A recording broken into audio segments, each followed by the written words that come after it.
History often celebrates power, massive armies, unstoppable invasions, overwhelming force. But some of the most decisive moments in Asian history were shaped not by strength, but by restraint, discipline, and a refusal to surrender when defeat seemed inevitable. In the late 16th century, the Korean peninsula faced one of the greatest threats in its history. Japan, newly unified after decades of civil war, launched a massive invasion across the sea. Cities fell quickly, armies collapsed, and refugees flooded the roads. From every visible angle, Korea appeared already defeated. Yet one man chose not to fight the war Japan expected. When Japanese forces landed in Korea in 1592, they advanced with speed and confidence, hardened by years of internal warfare. Their armies overwhelmed unprepared defenses and pushed deep into the peninsula. Fortresses fell, commanders panicked, and the capital was abandoned. On land, the invasion looked unstoppable. But war is not decided only by where armies march. It is decided by what allows them to keep marching. And for Japan, that lifeline was the sea. Every soldier, weapon, and message crossing into Korea depended on maritime supply routes. Without steady shipments of food and reinforcements, even the strongest army would weaken in hostile territory. Most leaders focused on stopping the enemy on land. One commander focused on something else entirely. He focused on starvation, exhaustion, and delay. That commander was Yi Sun-sin. Yi Sun-sin did not rise through privilege or political favor. He built his reputation through discipline, preparation, and an uncompromising sense of duty. Long before invasion seemed likely, he treated readiness as a moral obligation. Ships were repaired constantly, crews drilled until coordination became instinct. Supplies were tracked with obsessive care. While others trusted peace, Yi prepared for war as if it were inevitable. When Japanese fleets entered Korean waters, Yi did not seek dramatic confrontation. He avoided reckless battles and refused to chase glory. Instead, he studied patterns, waited patiently, and struck only when advantage was absolute. His early victories destroyed Japanese transport ships and shattered confidence at sea. Ammunition sank, food burned, and communication vanished. Japanese commanders began to realize that victory on land meant nothing if the ocean could not be controlled.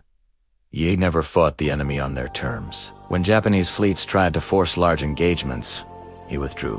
When convoys moved carelessly, he attacked without mercy. He understood that logistics were the true battlefield. Every burned ship weakened the invasion without risking unnecessary losses. Fear spread quietly through the Japanese command, because fear born from uncertainty is far more dangerous than fear born from defeat. Yet Yi's greatest threat did not come from Japan. It came from within his own government. Court, politics, jealousy, and misinformation turned success into suspicion. Rivals accused him of disobedience and arrogance. Orders arrived that Yi believed would lead his fleet into disaster. When he hesitated, caution was reframed as defiance. Yi Sun-sin was arrested, stripped of command, and punished. The navy he built was handed to men without his experience or patience. The consequences were immediate. Under new leadership, the Korean fleet suffered catastrophic losses. Ships were destroyed, formations collapsed, and control of the sea slipped away. Japanese supply lines recovered, and land forces regained momentum. Only then did the court realize the scale of its mistake. Yi was released and reinstated, but what he returned to was not a navy. It was a remnant. Out of an entire fleet, only 13 warships remained. 13 ships against a Japanese fleet numbering in the hundreds. This moment defines Yi Sun-sin, not because it is dramatic, but because it is brutally honest. 13 ships cannot win a conventional naval battle. They cannot surround, overwhelm, or absorb losses. Retreated would preserve the ships, but surrender the sea. And surrendering the sea meant surrendering the war. His officers begged him to withdraw. They argued that survival mattered more than resistance. Ye understood the logic, and then rejected it. If the Navy abandoned the sea completely, Japan would control supply routes without opposition. 13 ships were not enough to win through force, but they were enough to deny certainty. And invasion collapses when certainty disappears. He chose his battlefield carefully. The Strait of Myeongyang was narrow, dangerous, and ruled by violent tidal currents. Large fleets struggled to maneuver there. Formation broke down, commands blurred, and chaos replaced coordination. Yi studied the tides obsessively. He knew when the current would turn, how it would pull, and where it would trap ships into helpless motion. When the Japanese fleet advanced into the strait, confidence blinded them. They expected an easy victory. They believed numbers would decide everything. As the tide shifted, their formation fractured. Ships drifted, collided, and lost control. Yi waited. He let the environment weaken the enemy before striking. When he attacked, it was with precision. Korean ships targeted isolated vessels, then withdrew before counterattacks could form. Japanese commanders tried to regroup, but the current betrayed them. Mass became congestion.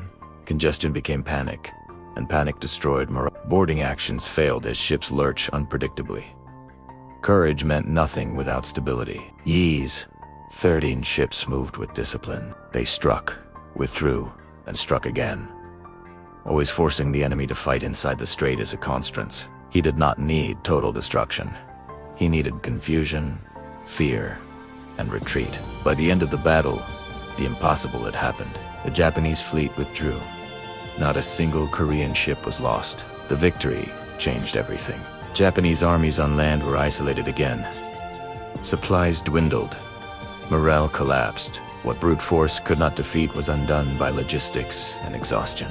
He continued applying the same strategy relentlessly, attacking supply lines and denying recovery. The invasion slowed, then stalled. Yi Sun-sin's legacy is not only military, it is moral.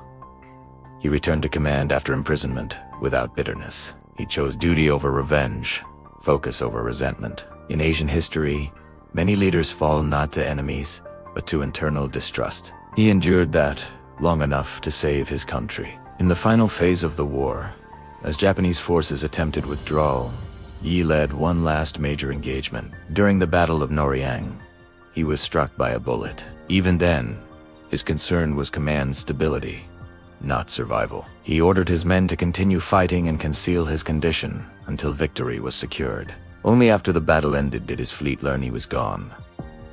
Yi Sun-sin did not conquer territory or claim power. He won by understanding reality better than his enemy. He proved that preparation defeats arrogance, discipline defeats numbers, and environment defeats brute force. Korea remembers him not as a conqueror, but as a guardian of survival. When history remembers invasions, it remembers armies marching forward. Korea remembers the man who studied the tide, chose the impossible battlefield, and turned the sea itself into a weapon. If you had only 13 ships and an enemy fleet that could swallow you whole, would you retreat to survive, or fight on the only ground where survival could still become victory?